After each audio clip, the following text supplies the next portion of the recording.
അസ്സലാമലൈക്കും, എല്ലാവർക്കും ഷിസാസ് കുക്ക് വേൾഡിലേക്ക് സ്വാഗതം.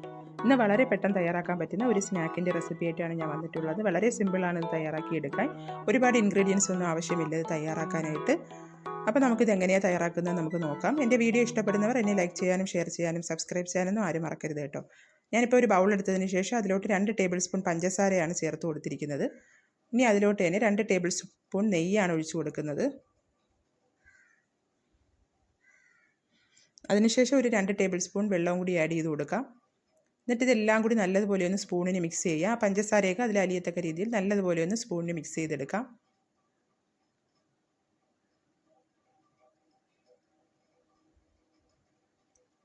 അപ്പോൾ അതിവിടെ മിക്സ് ചെയ്തിട്ടുണ്ട്. അതിലോട്ട് കുറച്ച് ഏലക്ക പൊടിച്ചതാണ് ഇട്ട് കൊടുത്തിരിക്കുന്നത്. ഇനി അതിനുശേഷം ഞാൻ ചേർത്ത് കൊടുക്കുന്നത് ഒരു 1.25 കപ്പ് മൈദാമാവാണ് ചേർത്ത് കൊടുക്കുന്നത്. ഇനി ഇതെല്ലാം കൂടി നമുക്ക് നല്ലതുപോലെ ഒന്ന് മിക്സ് ചെയ്തെടുക്കാം. ഇനി ഇതൊന്ന് കുഴച്ചെടുക്കാനായിട്ട് ഞാൻ കുറച്ച് പാലാണ് ഇവിടെ എടുത്തിട്ടുള്ളത്. ഒരു 1/2 കപ്പ് പാലോളം ഞാൻ എടുത്തിട്ടുണ്ട്. അത് കുറേശ്ശെ ആഡ് ചെയ്തതിന് ശേഷം നമുക്കൊന്ന് കുഴച്ചെടുക്കാം. അളവിൽ കൂടുതൽ മാവൊക്കെ കൂടുതൽ എടുക്കുന്നവർക്ക് ഇതെല്ലാം കൂട്ടിയെടുക്കാവുന്നതാണ്, ഇതിൻ്റെ ഇൻഗ്രീഡിയൻസ് എല്ലാം. ഇനി നമുക്കിതൊന്ന് പരത്തിയെടുക്കാനുണ്ട്. നമുക്ക് ഈ മാവിൻ്റെ ഒരു പകുതി പോർഷനാണ് ഞാനിപ്പോൾ എടുത്തിട്ടുള്ളത്. പകുതി എടുത്തതിന് ശേഷം നമുക്കൊന്ന് പരത്തി കൊടുക്കാം. ചപ്പാത്തിക്കൊക്കെ പരത്തും പോലെ ഒന്ന് പരത്താം.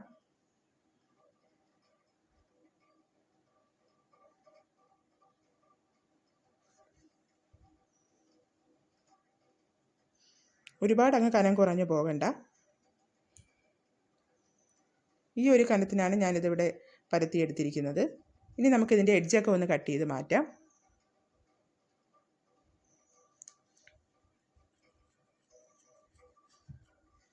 എന്നിട്ട് നമുക്കിത് 2-3 ഭാഗമായിട്ട് കട്ട് ചെയ്തെടുക്കാം.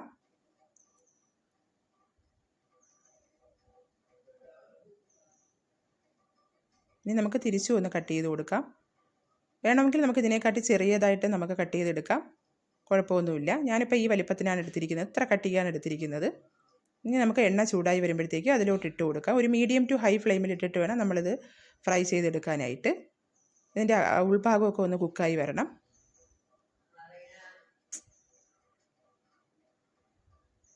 അപ്പോൾ ഇവിടെ ഏകദേശമൊക്കെ റെഡിയായി വന്നിട്ടുണ്ട്. ഇനി നമുക്ക് വളരെ പെട്ടെന്ന് നമുക്ക് തയ്യാറാക്കി എടുക്കാൻ പറ്റുന്ന ഒരു സ്നാക്കാണിത്. ഇപ്പോൾ ഇവിടെ റെഡിയായി വന്നിട്ടുണ്ട്. നല്ല ടേസ്റ്റുമാണ് ഇത് കഴിക്കാനായിട്ട്, വലിയ പണിയൊന്നുമില്ല. അപ്പോൾ എല്ലാവരും ഇതൊന്ന് ട്രൈ ചെയ്ത് നോക്കണം. എല്ലാവർക്കും എൻ്റെ വീഡിയോ ഫുൾ കണ്ടതിന് ശേഷം ഇഷ്ടപ്പെടുകയാണെങ്കിൽ ലൈക്ക് ചെയ്യാനും ഷെയർ ചെയ്യാനും സബ്സ്ക്രൈബ് ചെയ്യാനും കമൻറ്റ് ചെയ്യാനൊന്നും ആരും മറക്കരുത് കേട്ടോ. അടുത്ത പ്രാവശ്യം നല്ലൊരു റെസിപ്പി ആയിട്ട് വരാം. Okay, thank you.